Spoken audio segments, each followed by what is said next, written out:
En Radio Tudela es Radio y Sonora FM, personajes y curiosidades de Tudela y la Ribera, con Santi Lorente. Que mais tem de acontecer no mundo para inverter o teu coração para mim? Que quantidade de lágrimas devo deixar cair? Que flor tem que nascer para ganhar o teu amor? Una semana más contamos con Santi Lorente. Santi Lorente, que es la persona que dirige la sección Personajes y Curiosidades de Tudela y la Ribera. Buenos días, Santi. Buenos días, Paul. Una semana más nos metemos de lleno en las curiosidades de nuestro entorno y creo que va a ser el último capítulo que nos hagamos eco de algo que te está gustando y mucho y que te está dando de comer, por decirlo de una forma coloquial, ¿no? Sí, con este ya acabamos esos 3 capítulos que hemos hecho de Pascual Madoz, que yo creo que, bueno, pues que ha sido muy interesante, que hemos tocado unas pinceladas de las cosas que él contaba sobre pueblos de la Ribera y sobre el partido judicial de Tudela, pero ha estado muy bien y hoy ya acabaremos y seguiremos con otras cosas. Pues, ¿con qué municipio comenzamos? Sí, nos quedamos con Murchante, hablamos algo de la famosa ermita de nuestras manos, de mis manos, y nos quedamos ahí. Y bueno, Murchante... Y acabaremos con Villafranca. Pues Murchante, 200 casas, habla Madoz, con casa consistorial, con cárcel, con posada pública, y como siempre habla de las escuelas. La escuela dice 60 niños y 50 niñas. Y dice que el vecindario se surtía de aguas de varios manantiales y los califica de salitrosos y duros, aguas salitrosas y duras.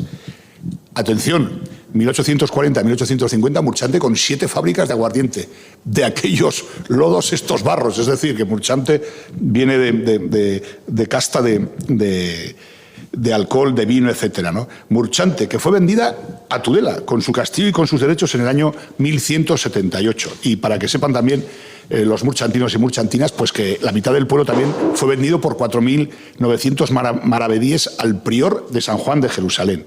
Y que en el año 1366 residían en Murchante 40 vecinos. Y dice Madoz que los 40 vecinos eran moros y 2 hidalgos.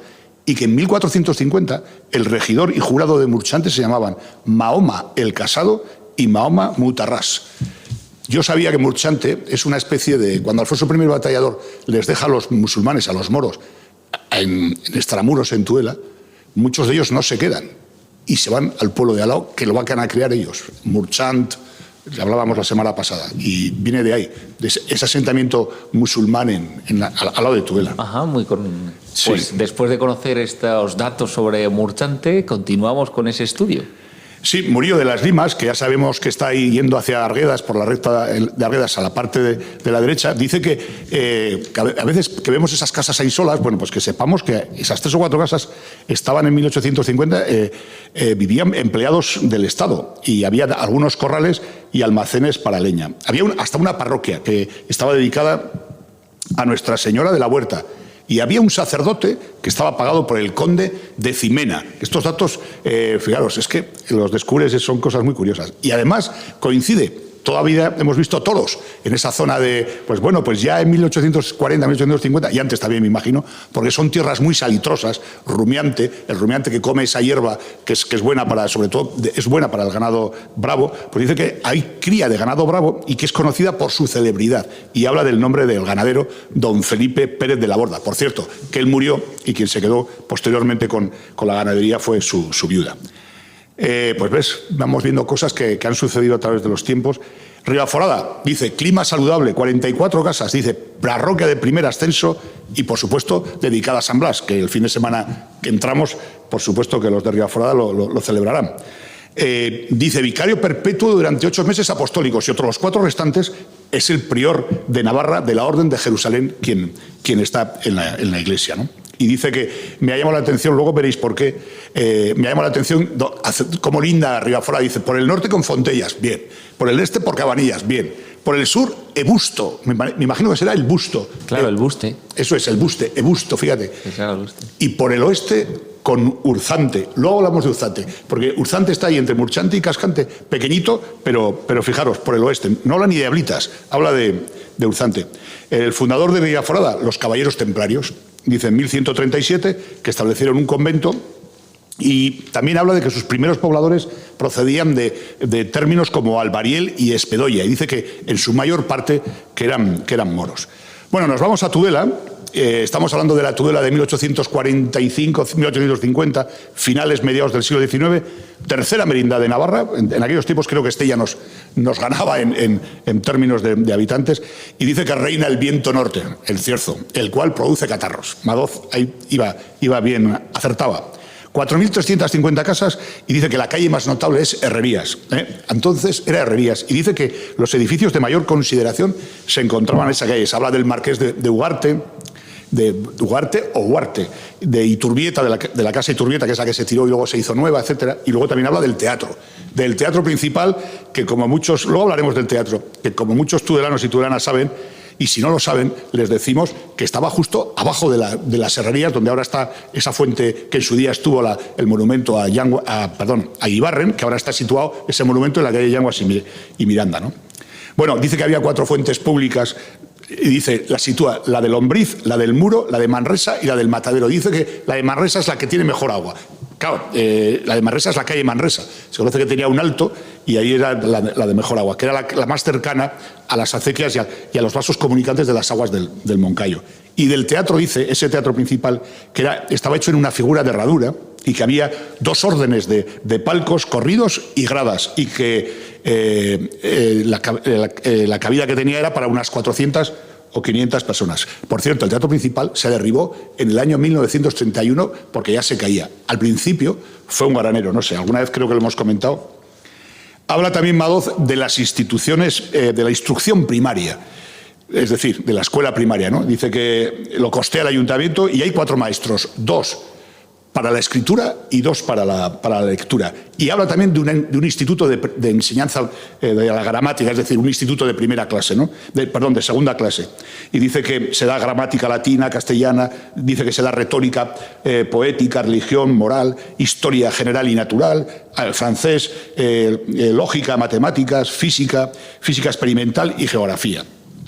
Y habla también Madoz de Tudela, de la catedral, pero sobre todo, porque de la catedral hemos hablado bastantes veces, seguiremos hablando, pero en este caso me ha llamado el dato de que habla de las 4 parroquias que en ese momento existen. Y habla de Santa María, que es la de la Plaza de los Fueros, la Magdalena, San Nicolás, fíjate, en 1850 San Nicolás estaba en marcha, y San Jorge, y dice que en cada una de ellas hay cura. Y si te acuerdas que la semana pasada hablábamos de las iglesias, las parroquias que habían, pues apunta Madoz en el tema de Tudela, dice que hasta el año 1802 que Tudela llegó a tener hasta 40 parroquias. Y recuerdo que hicimos un capítulo que explicabas todas las iglesias que había habido en Tudela y te quedabas corto por lo que dice Madoz. Exactamente. Y dice, claro, yo me acuerdo que se le llamó, tuvo un proceso, ya me acordaré, que es cuando la iglesia coge y reduce, ¿no? Y fíjate, aquí él habla de que se suprimieron San Salvador, San Jaime, San Juan, San Pedro, la Trinidad, etc. Y habla también de 3 ermitas. Las 3 ermitas que dice son el Cristo, la Virgen de la Cabeza y Santa Guiteria. Y luego de los montes más notables de Tudela, dice el Cabezo de Maya, sí, que es el que está lo del hospital, San Julián, donde está el colegio. Fíjate, los montes que rodean a Tudela, Cabezo de Maya, San Julián y Peñuelas, porque Peñuelas ahora lo vemos llano, pero si acabamos Peñuelas, antes de llegar al patinódromo, justo a la izquierda, vemos que hay un montículo arriba que está enfrente de la intermodal, de la estación, ¿no? Y ahí se ve claramente, y además dice, donde se cogía pasto y leña para todos los vecinos, o sea que fue zona poblada. Y atención a esto que voy a comentar ahora, porque es un tema también muy curioso. Habla de 2 sotos, el Soto de Vergara y el Soto de Ciordia. Bueno, el Soto de Vergara yo lo tenía localizado, es en la margen izquierda, en la zona que en los finales de los 70 Iberdrola tuvo proyecto montar una central nuclear, que al final eso salió, que es en la zona después de Traslapuente, etcétera, ¿no? Pero el de Ciordia yo no lo tenía localizado, Paul. Y ayer, pues a la noche, le llamé a mi amigo Alfonso Aranda, que como tú bien sabes tiene escritos sobre el tema de los toponimios perimetrales de Tudela, etcétera. Bueno, tiene una enciclopedia ilustrada que a ver si algún día la podemos, más incluso que lo que ha colgado en la red. Entonces le llamé y le digo, esto del Soto de Ciordia, que es que no lo localizo, y me dice, el Soto de la Remonta. Claro, el Soto de la Remonta es lo que está cerca de los Tetones. Pero atención, porque, y le digo, Soto de la Remonta, y se llamó Ciordia. Me dice, te mando algo para que tengas, porque te va a llamar la atención. Y Effective Wonder me llamó la atención porque se llama Soto de Ciordia a partir de 1390. A partir de 1390 que se vende a un tal Fernando Ciordia ese soto. Pero fíjate lo que te voy a decir. Cuando hablamos de Tudela, hablamos de la Tudela islámica, de la Tudela judía, de la Tudela cristiana.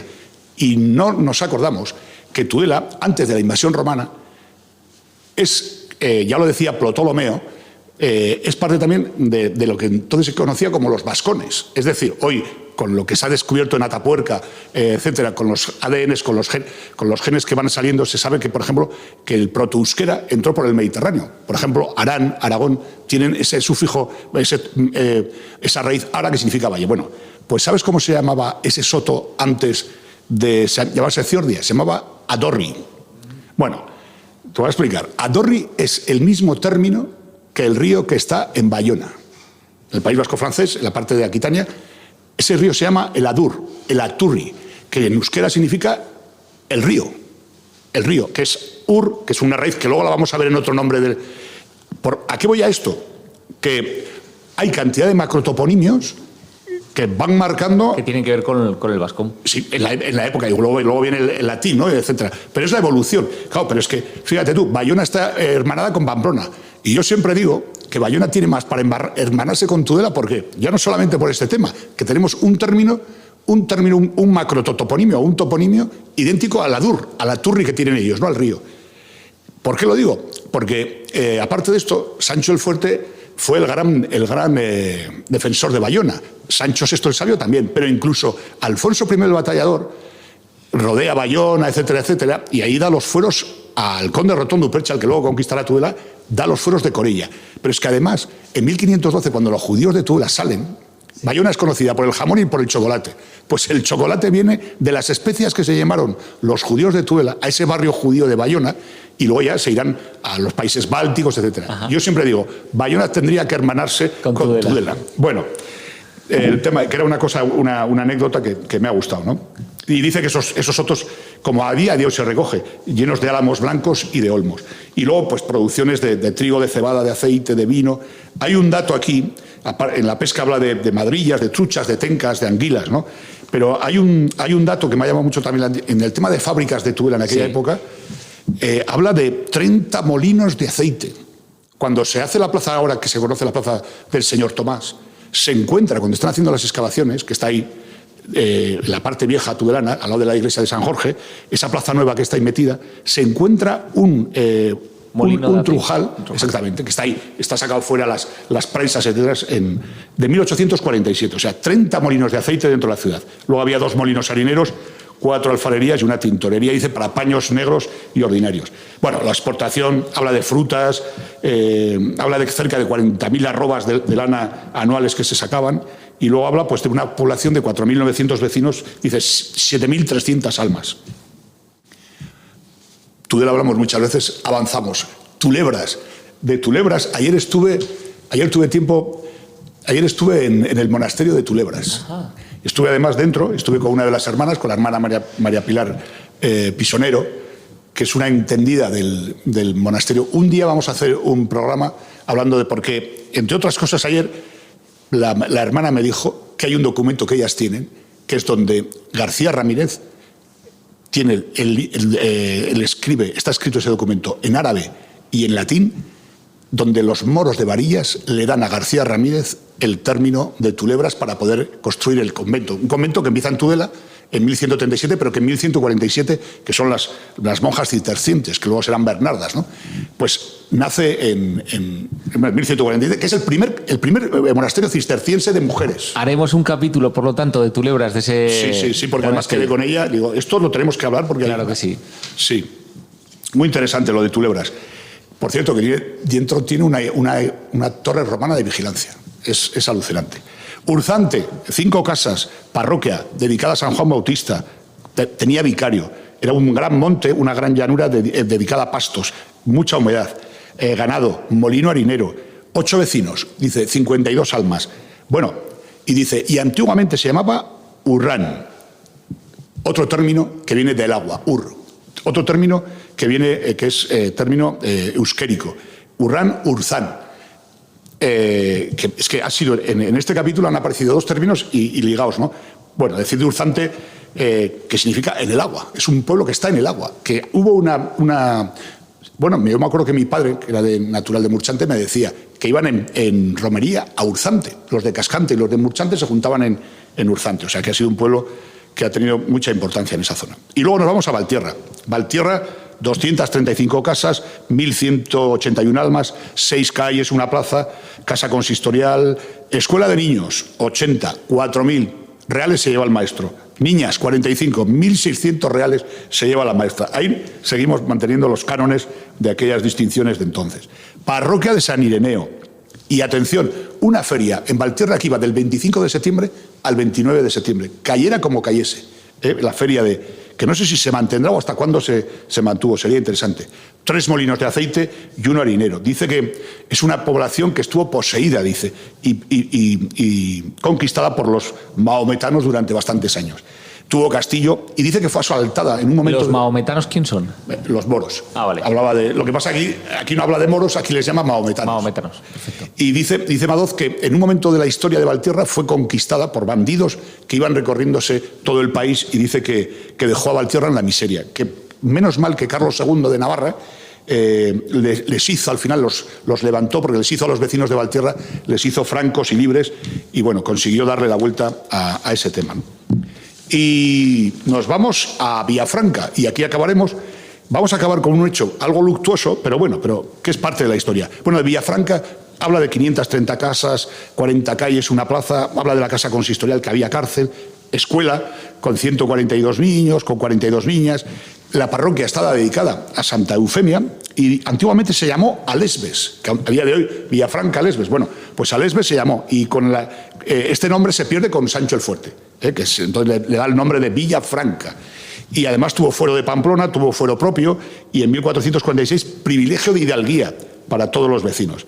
Pero el hecho que vamos a contar es un hecho luctuoso de la historia de Villafranca, que igual no todo el mundo conoce, que va a ser en la Segunda Guerra Carlista, en el año 1834, finales de 1834, Zumalacárregui, que era uno de los jefes carlistas, pues llega a Villafranca y se propone destruir la iglesia fortificada que había en Villafranca, ¿no? Y bueno, pues la mayoría de los vecinos se habían refugiado en la propia iglesia y no se le ocurre otra cosa que colocar 2 piezas de artillería delante de la puerta de la iglesia. Bueno, pues la puerta quedó totalmente destruida por los primeros disparos. Bueno, los vecinos subieron a la torre a refugiarse allí y a defender la iglesia, ¿no? Y quitando 2 que se quedaron abajo, que fueron hechos prisioneros. Bueno, lo que ocurre es que Zumalacárregui, ante la defensa que mantenían los de Villafranca, pues comete la brutalidad, la barbaridad de dar fuego a la iglesia, haciendo montones de leña al pie de la torre. Pero es que además regó la leña con aguardiente para que cogiera más fuerza. Bueno, pues el fuego cubrió toda la torre y cuenta Madoz que dice que se oían los gritos de mujeres y niños asfixiándose desde el pueblo, ¿no? Y dice que al amanecer, cuando ya el fuego paró, dice que empezaron a oír gritos de súplicas, ¿no? Que queriendo capitular con Zumalacárregui. Dice que apagaron el fuego y que cuando subieron los carlistas con las escaleras hasta arriba, hasta la torre, pues dice que se encontraron la cantidad de personas asfixiadas que relata Madoz son 30 hombres, 3 mujeres y 4 niños. No acaba aquí la barbaridad, sino que el resto de sobrevivientes, de los hombres, dice que fueron pasados por las armas y que solamente algunos niños y algunas mujeres fueron las que quedaron vivas de aquel hecho tan luctuoso de la Villafranca de 1834. Las guerras carlistas es lo que estamos hablando, el isabelinos contra carlistas, que es lo que sucedió, y en ese caso Zumalacárregui. Gracias. Es el que quiso hacer añicos la localidad de Villafranca, y Villafranca defendía el bando nacional, entendemos, el de... Sí, esta zona era liberal, o sea, eran los liberales. Tudela, por ejemplo, aquí tocó defender desde el Cerro de Santa Bárbara. Se pusieron cañones, porque aún estaba el castillo entonces. Claro, Zumalacárregui entró con el ejército, pero fíjate, Zumalacárregui estuvo aquí también en Tudela en la época de la guerra con la independencia, para luchar contra los franceses. Estaba con Espoz y Mina, etc. Sí. Pero claro, Esos son otros capítulos que seguro que en alguna ocasión los abordaremos. Santi Lorente, gracias por hacernos viajar al pasado para no cometer los errores que cometimos y avanzar, pues bueno, de la mejor forma posible. Muchas gracias, Santi Lorente, y hasta la semana que viene. Gracias, Paul. Hasta la semana que viene. En Radio Tudela es Radio y Sonora FM, personajes y curiosidades de Tudela y la Ribera, con Santi Lorente. Que mais tem de acontecer no mundo para inverter o teu coração para mim? Que quantidade de lágrimas devo deixar cair? Que flor tem que nascer para ganhar o teu amor? Por esse amor, meu Deus, eu faço tudo. Declamo os poemas mais lindos do universo. A ver se te convenço que a minha alma nasceu para ti. Será preciso